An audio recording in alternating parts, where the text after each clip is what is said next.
भोजपुरी बवाल का नया एपिसोड आ चुका है और शुरुआत होती है पाखी हेगड़े के बयानों से।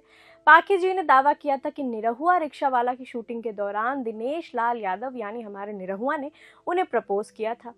बात सिर्फ यहीं खत्म नहीं हुई, उन्होंने ये भी बताया कि उनके रिश्ते इतने गहरे थे कि दोनों के बच्चे एक ही स्कूल में पढ़ते थे।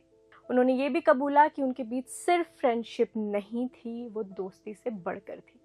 पाखी जी ने ये भी कहा कि जब वो साथ नहीं थी तब उनके पास कॉल्स आते थे कि निरहुआ डिप्रेशन में है और बहुत ट्रबल्ड है। मतलब प्यार हो तो ऐसा।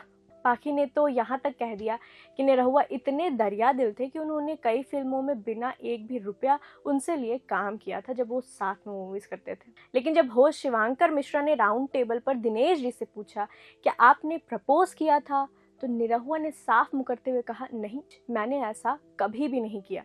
अब बताइए सच कौन बोल रहा है और झूठ कौन बोल रहा है। वैसे दिनेश जी जब सेट पर आए तो उन्होंने सबको हक किया था, लेकिन पाखी जी को गले लगाते वक्त बहुत लंबा सिलसिला चला। मतलब बहुत देर तक उन्होंने उन्हें गले लगाए रखा, और जिस पर शुभांकर मिश्रा ने भी कहा कि आपने सबको गले लगाया, लेकिन पाखी जी को बहुत देर तक गले लगाया। इसके बाद दिनेश जी ने अपनी पहली फिल्म का एक पुराना किस्सा सुनाया।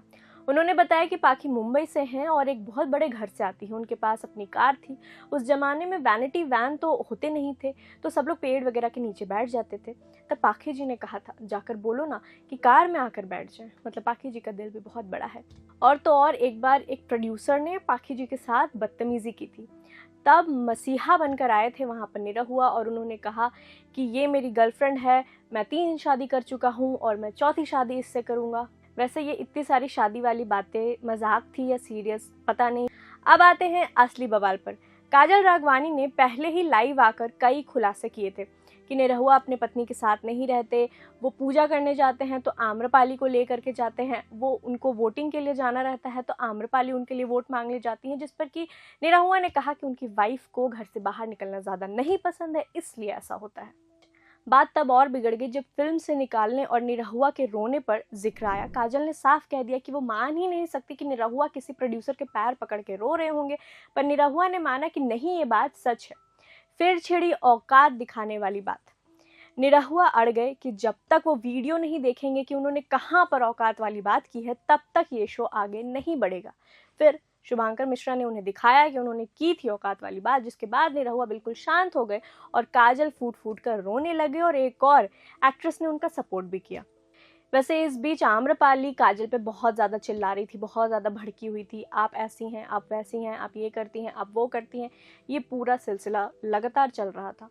फिर बात ये चली कि काजल ने डायरेक्टर मंजुल ठाकुर को अपने साथ कर लिया है, यानी कि वो दिनेश जी की मूवीज़ अब नहीं करते हैं और काजल के साथ करते हैं।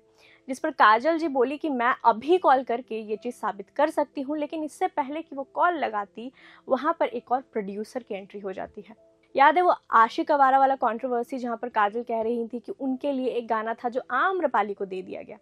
जब प्रोड्यूसर वहाँ पर आते हैं आशिक आवारा के, वो कहते हैं कि ये इल्ज़ाम बिल्कुल गलत है, ऐसा कोई गाना ही नहीं था जो काजल जी के लिए था और मैंने आम्रपाली को दे दिया।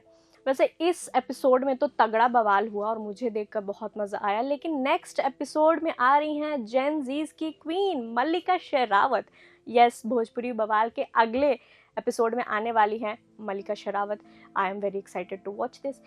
अगर आपने देख लिया है भोजपुरी बवाल का ये एपिसोड तो कमेंट सेक्शन में मुझे ज़रूर बताइएगा कि आपको निरहुआ सही लग रहे हैं या काजल सही लग रही है। तब तक के लिए इतना ही। मेरा नाम है कीर्ति, आप देख रहे थे प्रभात खबर।